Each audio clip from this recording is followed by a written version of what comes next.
வணக்கம். ஏன்னா வணக்கம் சொன்னா எந்த ரெஸ்பான்ஸ் இல்லை. எல்லாரும் சேர்ந்து வணக்கம் சொல்லுங்க. Very good. Respected chief guest, Honorable Thiru Madhivanan sir, the correspondent of the St. Thomas Higher Secondary Matriculation School, Mr. Abraham Zakaria, the principal, Tirumati Shirley Zakaria, the vice principal, other distinguished guests, parents, members of the faculty, the teaching staff and non-teaching staff, and above all, the children who are the cut diamonds of this school. You are no longer uncut, but you have been cut by years of training and exposure to the best and noblest in human knowledge and wisdom. I deem it an honor, though I have been to some of the leading institutions of the state and the country and in some parts of the world, to be here, especially because out of this area of darkness, a sapling of light was planted nearly 5 decades ago by the founders of this school. And truly they were visionaries, and they practiced that saying which touched me in the annual report read out by the principal, that education is the art of seeing the invisible. In fact, last week when I was sharing my concept of economics in the State Planning Commission with many teachers, educationists, management experts, economists and others, one of the teachers questioned my methodology. I said, even from kindergarten, you can teach the children to see the invisible. Invisible. Instead of teaching A for, what is A for what? Apple. But instead of apple, you teach them A for alertness. A for alertness na. When you are crossing the road, look left and right and see if it is safe for you to cross. That will lead to your consciousness of road safety and the need to abide by the rules. And therefore it will bring down the accidents and protect your lives and your family lives throughout your entire existence. B for what you are taught? B for? Instead you teach them the invisible. B for bravery. B for? Bravery. Show them a picture of students of your age who have saved their sibling. President of India honors such children every year with Bravery for Children award. So bravery is instilled in that young sapling right at the age of 4 years or 5 years. C for courage or calmness.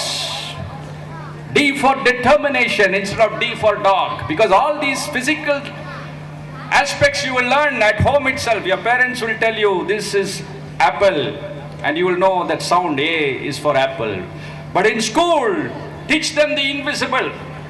Teach them the values right from an early age. But one of the CEOs, educationists said, sir, seeing is believing. I said, that is the problem. Believing is seeing. Our generation was taught seeing is believing, and look at what has happened, the distortions in society, the large number of violence incidents that are happening across the world and India,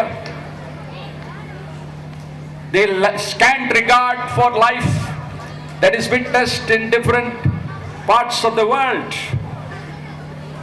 Instead, you instill these values right at the earliest stage, and imagine the development of that child's mind and heart and soul and spirit over a 18 year window of education.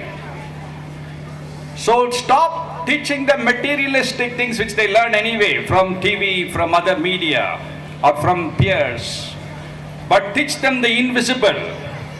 Life is basically the management of the invisible. Automatically the visible will follow. That is the meaning of economics. You pursue the invisible good in life, automatically the visibles, improvements in facilities, increase in income and wealth, increase in production and productivity, all that will automatically follow.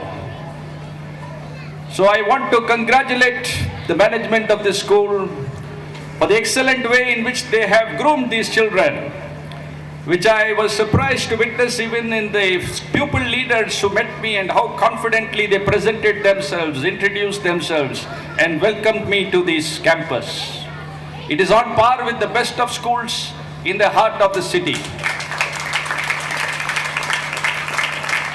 And it goes to show the kind of efforts, passion, vision and sacrifice, not just of the founders, but the succeeding generation, including the current principal and her teaching staff. Because it is said that a good teacher informs, but a great teacher inspires. Every time a teacher opens her mouth or his mouth, the child should take home some value which will enable him to excel in life, which will make him a better human being. There are many facets for a diamond. By the time you finish with schooling, which is the most important aspect of education, the most important phase of education, which lays the foundation of everything that you will become in the future. I studied in a school in Bangalore which produced the likes of Rahul Dravid and the creator of Hotmail, Sabir Bhatia. I appreciate the honorable judge that he made such great sacrifices in pursuit of knowledge, walking 30 kilometers just so that he is educated. And see the amount of learning and skills that he has developed over the last many decades. That is the passion for knowledge and wisdom. And I'm sure his message has been transferred to each one of you. Excellence is about pursuing the gifting that God has placed in every human being. Every human being, even the average human being, is given with 5 unique talents. One talent is the talent of the body. There is a certain thing that only you can do, that only you can endure physically. And there is a certain intellectual gift that each one of you is given. Then there is a social gift. And then there is an intellectual gift. And finally there is a spiritual gift. You need to develop all these 5 gifts to its ultimate level, to its maximum level. Today I get a trainer. Today, since I've come here, I've asked the trainer to come at 9 o'clock so that he will help me in my gym, develop my body to its highest level. He says he will give me a 6-pack body at the end of 90 days. I said I don't want 6-pack, 3-pack is enough. Right now it is only family pack.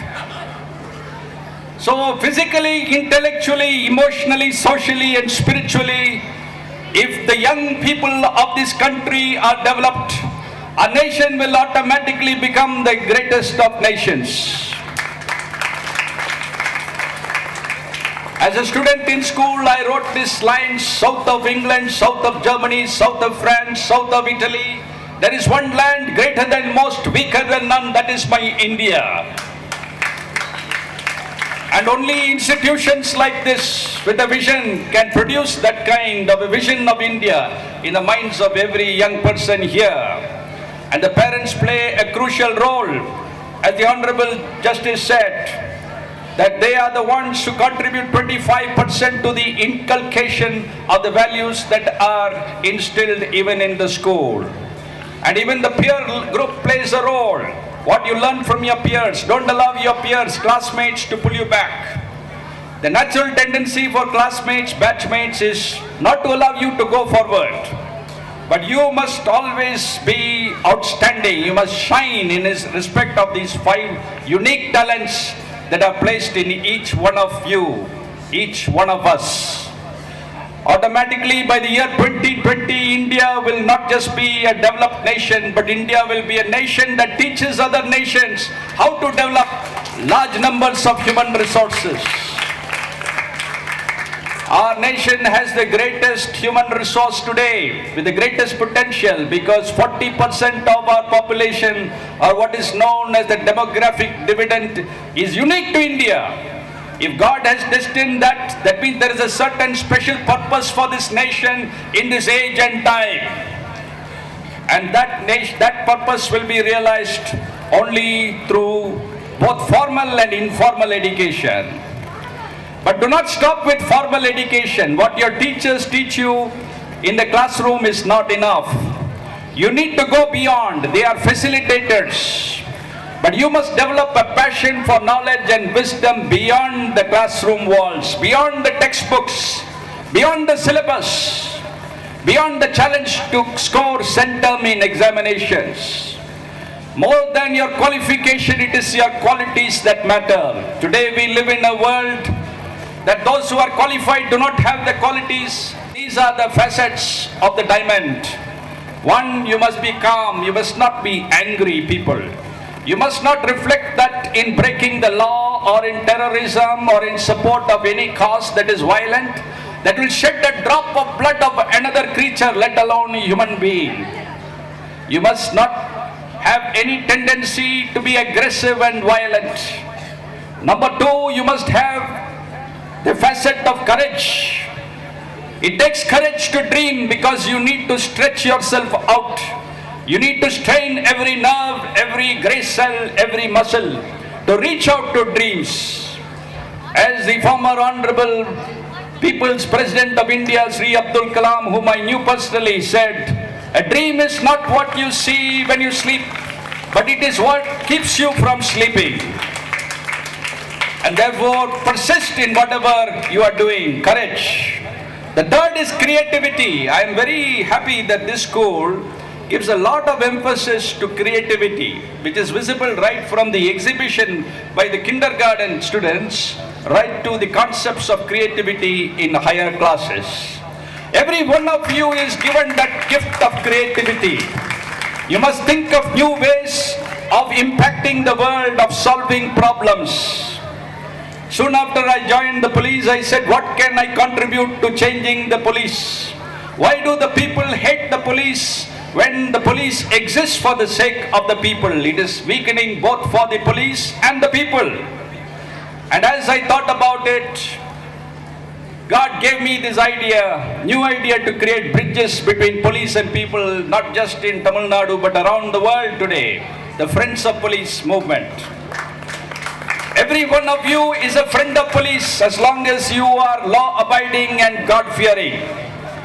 As the Honorable Justice said, the fear of the Lord is the beginning of wisdom. It will keep you in the paths of justice. It will keep you from breaking any law even when no policeman is around the corner. It is not about being caught and punished, but it is abiding by what is true, what is just, what is noble, what is good, what is beautiful. So be contributors through creativity. So calmness, courage, creativity.